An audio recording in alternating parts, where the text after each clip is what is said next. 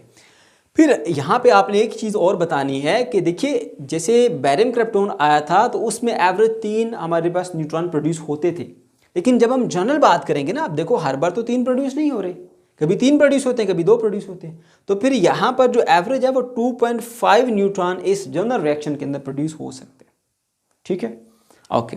फिर लास्ट में थोड़ा सा बता देंगे भाई ये जो Q है ना, ये Q क्या है। Q is the nuclear reaction energy. ये जो न्यूक्लियर रिएक्शन हुआ इससे एनर्जी रिलीज हुई, ये वो एनर्जी Q है, ठीक है। उम्मीद आपको यहाँ तक ये चीज़ें समझ आ गई होंगी। अब बच्चों जब हम इस एनर्जी को कैलकुलेट करना चाहते हैं कि भाई इस न्यूक्लियर रिएक्शन के बदले में कितनी एनर्जी प्रोड्यूस हुई, तो 2 तरह से हम इस एनर्जी को कैलकुलेट कर सकते हैं। मैं दोनों तरीके बताऊंगा आपको, ठीक है। मुख्तलिफ बुक्स के अंदर मुख्तलिफ तरीके हैं, कुछ बुक्स के अंदर ये तरीका है, पहले आपको मैं वो बताऊंगा फिर इस तरीके पर लाऊंगा। आपने इसमें से एक जो है वो पहले जो एक रिएक्शन है वो सिलेक्ट कर लेना है। मैं बेरियम और क्रिप्टोन का लेके आ रहा हूँ, ये मैंने लिख दिया जी बेरियम और क्रिप्टोन का। अब इस रिएक्शन में कितनी एनर्जी जो है वो यहाँ से रिलीज हुई उसको मैं कैलकुलेट करना चाहता हूँ, यानी Q की वैल्यू को मैं कैलकुलेट करना चाहता हूँ, ठीक है।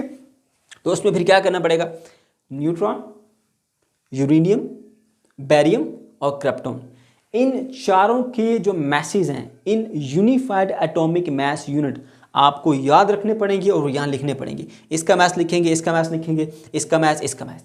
फिर आपने क्या करना है जी, इधर दोनों रिएक्टेंट हैं, इन दोनों का मैस ऐड करके एक मैस बना लेंगे। ये और ये और ये, इन तीनों का मैस ऐड करके आप एक तरफ मैस बना लेंगे। आप ऑब्जर्व करेंगे कि जो प्रोडक्ट है उसका मैस कम होगा रिएक्टेंट के मैस से, ठीक है। प्रोडक्ट का मैस कम होगा, रिएक्टेंट का मैस ज़्यादा होगा। फिर आपने इन दोनों के मैसेस का डिफरेंस निकाल लेना है। जितना मैस में डिफरेंस आया ना उसको आपने एनर्जी में कन्वर्ट करना है। ये वो एनर्जी होगी जो इस रिएक्शन के दौरान रिलीज होगी, ठीक है।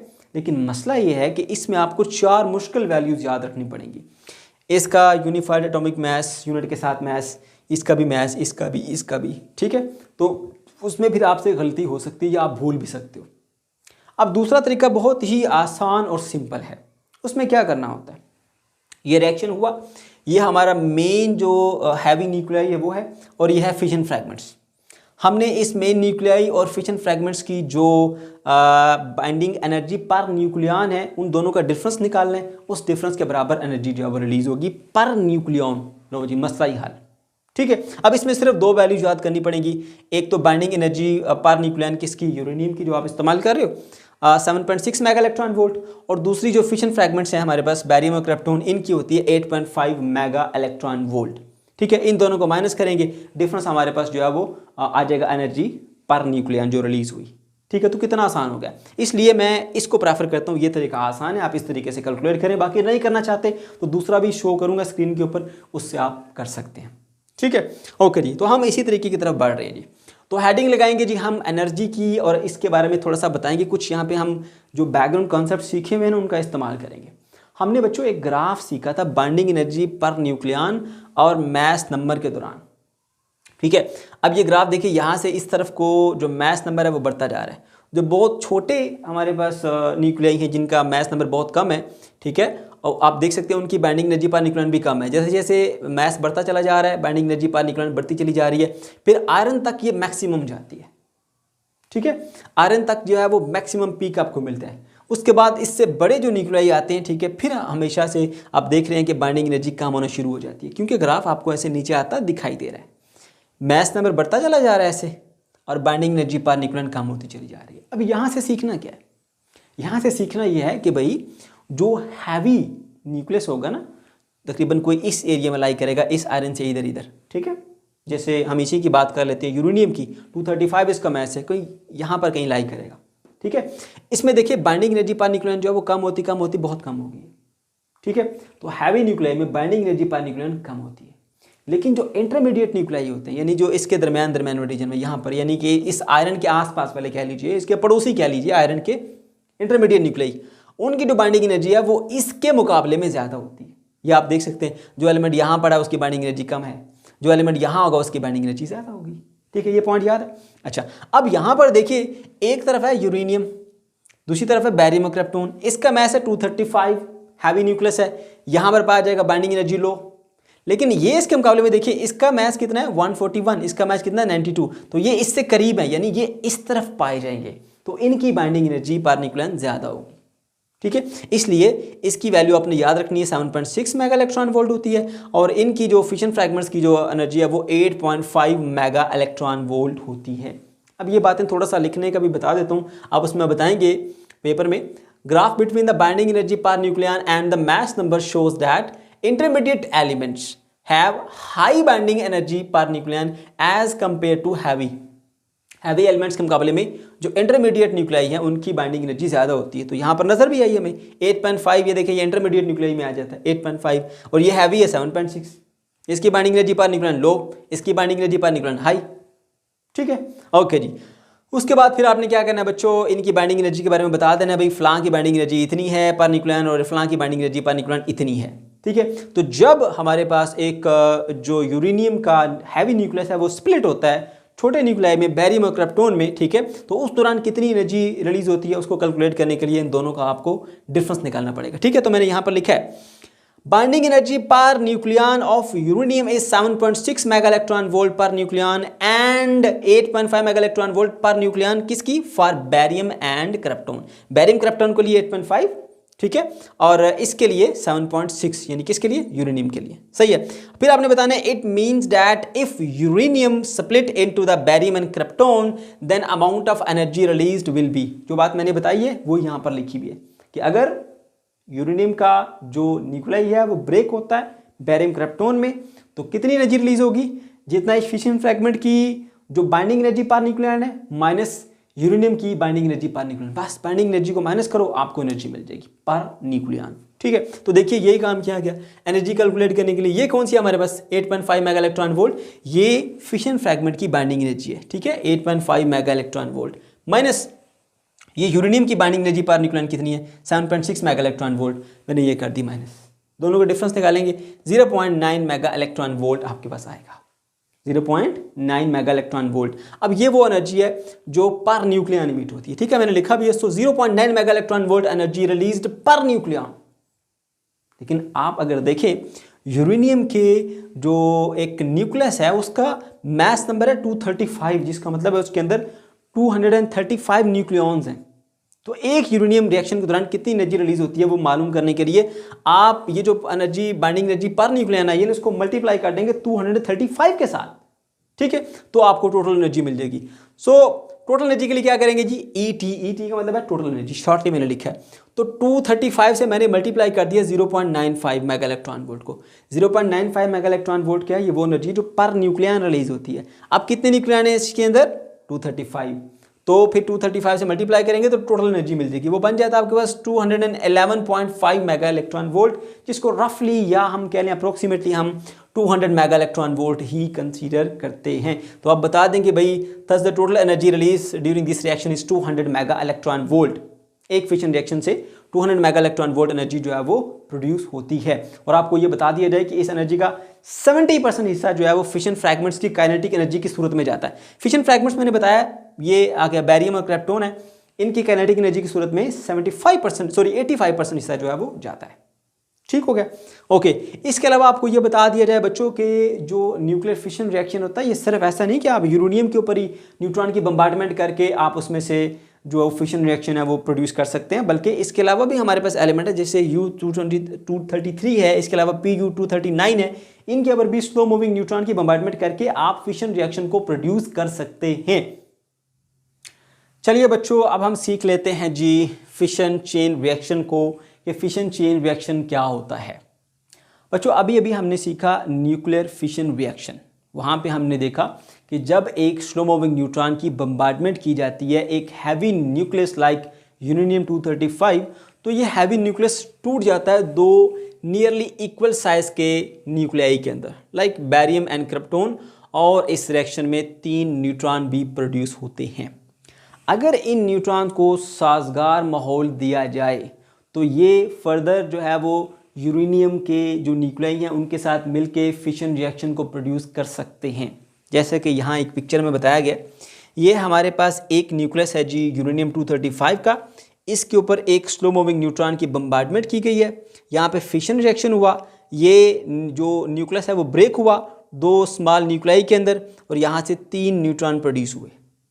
अब अगर साजगार माहौल मिल जाए, मतलब ऐसा कि इनको भी अलग अलग से यूरेनियम एटम के न्यूक्लियस मिल जाएं, तो फिर ये न्यूट्रॉन इनसे टकरा के फर्दर फिशन रिएक्शन प्रोड्यूस कर सकते हैं और हर एक फिशन से 3-3 न्यूट्रॉन मिलेंगे, तो इस तरह से आपको फिर 9 न्यूट्रॉन मिल जाएंगे। और अगर इन 9 न्यूट्रॉन को साजगार माहौल मिल गया, यानी सबको अलग अलग से जो यूरेनियम का न्यूक्लियस है वो मिल गया, तो ये इनके साथ फिशन रिएक्शन करके मजीद 27 न्यूट्रॉन प्रोड्यूस करेंगे और इस तरह से पूरा एक जाल बनता चला जाएगा, ऐसे फैलता चला जाएगा। बच्चों ये होता है फिशन चेन रिएक्शन। लेकिन एक बात याद रखिएगा, ज़रूरी नहीं है कि यहाँ पर हमने जो पहला न्यूट्रॉन की बम्बार्डमेंट की थी यूरेनियम के एक न्यूक्लियस के ऊपर, तो वहाँ से 3 न्यूट्रॉन प्रोड्यूस हुए थे, वो तीनों न्यूट्रॉन को आगे यूरेनियम एटम मिले और वो उनसे फिशन करें। इन तीनों में से अगर एक न्यूट्रॉन भी किसी यूरेनियम से टकरा के फिशन रिएक्शन कर लेता है तो भी चेन रिएक्शन चल जाएगा, ठीक है। भले ये तीनों ये दो बचे हैं ये फिशन ना प्रोड्यूस करें, मगर कम से कम एक, इन तीनों में से कम एक न्यूट्रॉन जो है वो लाजमी फिशन रिएक्शन जो है वो प्रोड्यूस करे, और इनमें से जो 3 प्रोड्यूस हो उनमें से कम एक फर्दर आगे फिशन प्रोड्यूस करे, वहाँ से जो 3 बने कम से कम उनमें से एक आगे फिशन रिएक्शन प्रोड्यूस करे, तो इस तरह भी चेन रिएक्शन जो है वो चल सकता है। अब लिखना कैसे आपने इसको ज़रा देख लीजिए जल्दी से। Nuclear chain reaction is a process in which neutron released in fission produce an additional fission, कि एक बार फिशन से जो न्यूट्रॉन प्रोड्यूस हुए वो एक एडिशनल फिशन रिएक्शन जो है वो प्रोड्यूस करते हैं एट लीस्ट 1 फर्दर न्यूक्लियस, कम से कम एक मजीद न्यूक्लियस के साथ टकरा के फिशन रिएक्शन प्रोड्यूस करेंगे। This nucleus in turn produce neutron, वो फिर से न्यूट्रॉन प्रोड्यूस करेगा और इस तरह से ये रिएक्शन जो है वो आगे रिपीट होता चला जाएगा। मतलब ये न्यूट्रॉन टकराया, 3 न्यूट्रॉन बने, वो न्यूट्रॉन आगे टकराएगा, फिर 3 न्यूट्रॉन बनेंगे, वो जाके आगे टकराएगा, फिर 3 न्यूट्रॉन बनेगा, और ये प्रोसेस ऐसे ही रिपीट होता चला जाएगा और एक चेन रिएक्शन जो है वो चल पड़ेगा। ठीक है बच्चों, ओके। अब थोड़ी सी इसकी एक्सप्लेनेशन भी लिख दीजिए, बता दीजिए कि भाई एक हमारे पास जो है वो अनस्टेबल न्यूक्लियस है लाइक यूरेनियम 235, उसके ऊपर हमने जो है बम्बार्डमेंट की है एक स्लो मूविंग न्यूट्रॉन की, उससे जो है वो हमारे पास न्यूट्रॉन प्रोड्यूस हुए हैं, 3 न्यूट्रॉन प्रोड्यूस हुए, उन 3 में से कोई एक न्यूट्रॉन जो है वो फर्दर यूरेनियम के न्यूक्लियस के साथ टकराता है और फर्दर जो फिशन रिएक्शन प्रोड्यूस करता है और वहाँ से हमारे पास जो है वो मजीद न्यूट्रॉन प्रोड्यूस होते हैं। इस तरह से ये रिएक्शन आगे चलता रहेगा और हमारा जो एक चेन रिएक्शन है वो मेंटेन हो जाएगा। ठीक है, मैं पढ़ता हूँ जल्दी से। Nucleus of uranium 235 absorb a neutron and break into the 2 almost equal masses by emitting the 2 or 3 neutrons। बता दिया आपको भाई, इसने एब्जॉर्ब किया न्यूट्रॉन, ब्रेक हुआ, ठीक है, यूरेनियम 235 और 2 तकरीबन बराबर साइज के न्यूक्लियस बन गए और यहाँ से 3 न्यूट्रॉन मिले। These neutrons can produce fission reaction in more uranium atoms। तो ये जो 3 न्यूट्रॉन मिले ये मजीद आगे यूरेनियम एटम से टकराकर फिशन रिएक्शन प्रोड्यूस कर सकेंगे। इन दिस वे, इस तरीके से fission reaction can be continuously maintain, तो हम एक फिशन रिएक्शन को मेंटेन कर सकते हैं। उसके बाद फिर हम बात करते हैं जी क्रिटिकल मास की। बहुत ही इंपॉर्टेंट टर्म है क्रिटिकल मास, ध्यान से सुनिएगा। क्रिटिकल मास क्या होता है बच्चों? ये जो हमारे पास यूरेनियम 235 हैवी न्यूक्लियस था ना, इसका मास, कम से कम मास जो ज़रूरी होता है चेन रिएक्शन को चलाने के लिए, उसको मेंटेन रखने के लिए, उसे क्रिटिकल मास कहते हैं। अगर इससे कम मास होगा, ठीक है, तो चेन रिएक्शन नहीं चल सकता। ठीक है, तो यहां पर लिखा भी है the minimum amount of mass required, कम से कम मास जो चाहिए to sustain a fission chain reaction is called critical mass. Fission chain reaction को चलाने के लिए कम से कम जो मास चाहिए यूरेनियम 235 का, वो आपका क्या कहलाता है जी? Critical mass. ठीक, ओके जी। उसके बाद फिर हम आ जाएंगे इसकी टाइप और बच्चों 2 टाइप्स हैं यहाँ पर। एक होती है जी अनकंट्रोल्ड और एक होती है कंट्रोल्ड चेन रिएक्शन। फिर सुन ले, अनकंट्रोल्ड चेन रिएक्शन और कंट्रोल्ड चेन रिएक्शन। पहले हम बात करेंगे अनकंट्रोल्ड चेन रिएक्शन की। बच्चों अगर जो हमारे पास अनस्टेबल हैवी न्यूक्लियाई है ना, उसका मैस क्रिटिकल मैस से काफ़ी ज़्यादा हो, तो फिर हमारे पास ये जो रिएक्शन है वो बहुत तेज़ी के साथ हाई रेट पे आगे चलता है, ठीक है। बहुत ज़्यादा एनर्जी भी रिलीज़ होती है और ये एक धमाके की शक्ल इख्तियार कर लेता है। जैसे यहाँ पर देखो एक यूरेनियम का हमारे पास न्यूक्लियस था, न्यूट्रॉन की बम्बार्डमेंट हुई, 3 न्यूट्रॉन बने, 3 ने जाके आगे 3 यूरेनियम एटम से टकराया, 9 न्यूट्रॉन बने, 9 आगे 9 यूरेनियम एटम से टकराए, 27 न्यूट्रॉन बने, 27 आगे 27 एटम से टकराएंगे, 81 न्यूट्रॉन बनेंगे। तो ये बहुत तेज़ी के साथ रिएक्शन आगे चलता चला जा रहा है।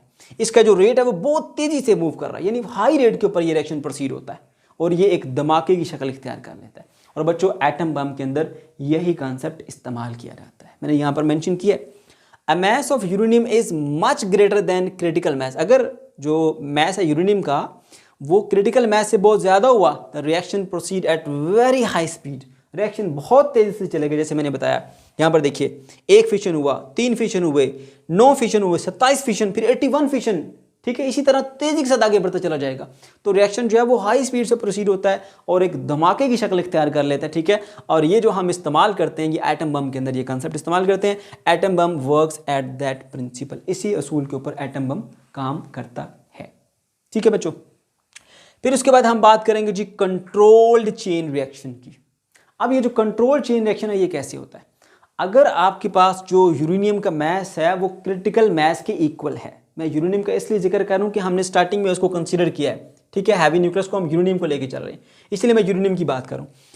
अगर जो यूरेनियम का मैस है वो क्रिटिकल मैस के इक्वल है, तो इस सूरत हाल के अंदर आप जो है वो एक कंट्रोल्ड वे में जो इनिशियल रेट था उसी रेट के ऊपर रिएक्शन को आगे लेके चल सकते हैं, उसी को मेंटेन रखते हुए रिएक्शन रेट को आगे चल सकते हैं, यानी चेन रिएक्शन कंडक्ट कर सकते हैं, ठीक है। और इसको कंट्रोल्ड वे में इससे आप एनर्जी भी हासिल कर सकते हैं, ठीक है। अच्छा जी, और ये जो है वो बेसिकली हम इस्तेमाल करते हैं जब हमें कंट्रोल्ड वे में एनर्जी चाहिए होती है, right. If mass of the uranium is equal to the critical mass, the chain reaction proceed at initial speed. उसकी स्पीड जो शुरू में थी वही आखिर में रहती है, उसमें फ़र्क नहीं आता। It is used to generate the controlled amount of energy. ये एनर्जी जो हमें कंट्रोल्ड अमाउंट में जितनी चाहिए होती है उतनी एनर्जी लेने के लिए हम इसको इस्तेमाल करते हैं, ठीक है। और ये जो रिएक्शन होते हैं ये ओपनली नहीं होते, बल्कि ये न्यूक्लियर रिएक्टर्स के अंदर होते हैं। और जब हमें इसको क्लोज करना होता है या इसको स्लो डाउन करना होता है तो हम इसके अंदर कैडमियम रॉड को डिप कर देते हैं जो कि न्यूट्रॉन को एब्जॉर्ब कर लेती हैं। जब न्यूट्रॉन अवेलेबल नहीं होते तो फिशन रिएक्शन फिर उसकी जो रेट है वो कम हो जाता है या उसको हम ख़त्म भी कर सकते हैं, ठीक है। ओके जी, अब लास्ट पॉइंट पर आइए। अगर जो मैस है यूरेनियम का वो क्रिटिकल मैस से कम हो तो याद रहे फिर जो फिशन चेन रिएक्शन है वो कंडक्ट नहीं किया जा सकता। मैंने यहाँ पर पॉइंट मेंशन किया। अब ये 3 पॉइंट याद रखिएगा। अगर जो मैस है यूरेनियम का क्रिटिकल मैस से कम हो, नो चेन रिएक्शन। अगर मैस जो है वो जो क्रिटिकल मैस के बराबर हो तो चेन रिएक्शन कंट्रोल्ड वे में आप लेके चल सकते हैं, ठीक है। और कंट्रोल्ड वे में एनर्जी उससे हासिल कर सकते हैं। और अगर मैस जो है वो क्रिटिकल मैस से बहुत ज़्यादा हो तो फिर रिएक्शन बहुत हाई स्पीड से चलता है, बहुत ज़्यादा एनर्जी प्रोड्यूस होती है, ये धमाके की शक्ल इख्तियार कर लेता है। और ये कंसेप्ट हम एटम बम के अंदर इस्तेमाल करते हैं, याद रखिएगा इन पॉइंट्स को। अब हम आ जाते हैं जी अपने लास्ट पॉइंट की तरफ, suitable condition for chain reaction. Chain reaction के लिए सूटेबल कंडीशंस के, ये हम फ्यूल के हवाले से बात करेंगे।